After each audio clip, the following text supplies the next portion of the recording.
bayinya dititipkan ke pengasuh, PMI ini memilih menjadi kaburan dan tidak mengirim uang ke anak maupun pengasuhnya. So, banyak banget kejadian seperti ini, dan yang baru viral kemarin tuh hal ini ya. Dan bagaimana sih ceritanya dan apa sih enaknya menjadi kaburan? Sebenarnya kita bisa belajar dari kejadian ini ya.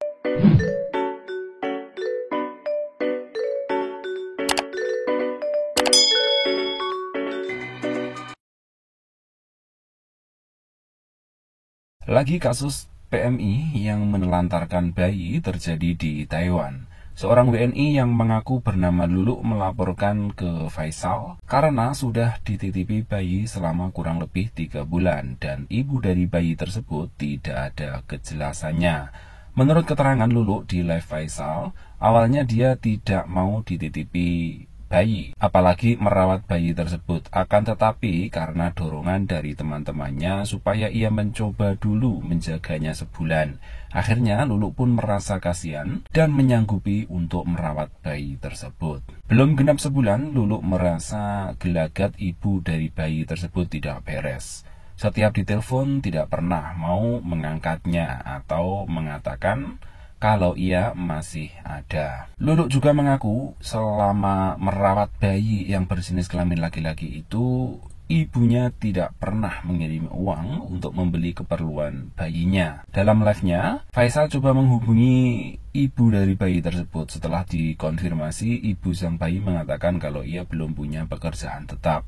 Ditambah lagi ia mengaku baru menjalani operasi sehingga belum bisa mengirim uang ke pengasuh anaknya. Ibu dari bayi yang dipanggil dengan nama Markina itu menyangkal kalau ia tidak pernah mengirim uang untuk keperluan bayinya. Ia pernah mengirim uang 1.500 NT ya. Pernah, berarti tidak rutin gitu ya. Ia mengatakan sebelumnya ketika statusnya masih PMI resmi, gajinya tidak cukup untuk belanja perlengkapan bayi. Kemudian ia memutuskan untuk menjadi ilegal, berharap bisa mendapatkan pekerjaan yang lebih bagus dengan gaji yang besar. Ternyata menjadi PMI ilegal tidak seenak yang dibayangkan. Ia tidak mendapatkan pekerjaan tetap, sehingga ia tidak bisa mengirimkan uang untuk bayinya. Markina mengaku kalau ayah dari anaknya juga ada di Taiwan. Akan tetapi karena statusnya kaburan, pekerjaannya pun tidak tetap. Sebenarnya mereka sudah berencana membawa bayinya pulang. Sambil menunggu pulang, mereka bekerja mengumpulkan uang yang terlebih dahulu ya. Nah, ini pelajaran banget ya buat kita yang ada di Taiwan yang saat ini statusnya resmi. Itu bahwasanya kabur itu tidak seenak apa yang dibayangkan orang. Gajinya besar tanpa potongan. Kayak itu kan tergantung rezeki juga masing-masing ya.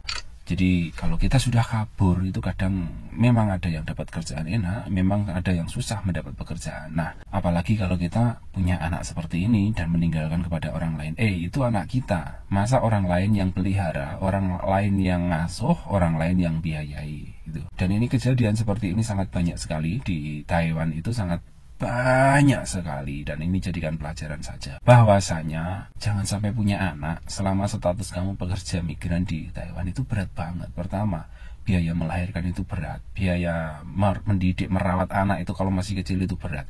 Kalau orang Taiwan saja merasa berat, kenapa kalian tidak takut itu loh? Orang Taiwan itu mempunyai anak merasa berat karena kenapa? Pemerintah mensubsidi, ngasih duit, ngasih belanja untuk mereka yang punya anak. Nah, kalau kalian punya anak, kita di sana statusnya udah ilegal, punya anak, kita mau dapat sumbangan subsidi dari mana? Nah, itu pelajaran besar bagi kita. Kalau kita udah ngebet punya anak, kita udah memang hamil, pulang ke Indonesia dulu, kita lahirin di Indonesia, kita kasih lah merawat ke siapa di Indonesia, baru kita berangkat ke sana lagi untuk nyari duitnya.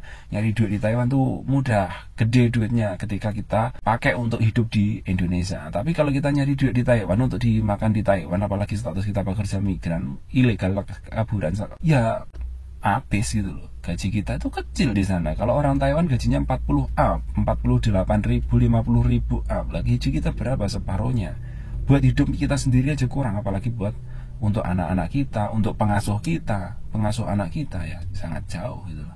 Jadi kan pelajaran kisah ini atau cerita nyata ini, dan semoga mbaknya sadar dan anaknya dibawa pulang ke Indonesia saja. Kasihan masa depan anaknya. Mereka itu banyak sekali anak-anak korban seperti ini, lahir di luar negeri dan akhirnya tidak terjamin waktunya sekolah nggak sekolah, waktunya dapat kebahagiaan nggak dapat kebahagiaan. Semoga para ibu-ibu dan bapak-bapak yang ada di Taiwan yang suka membuat anak itu sadar. Amin.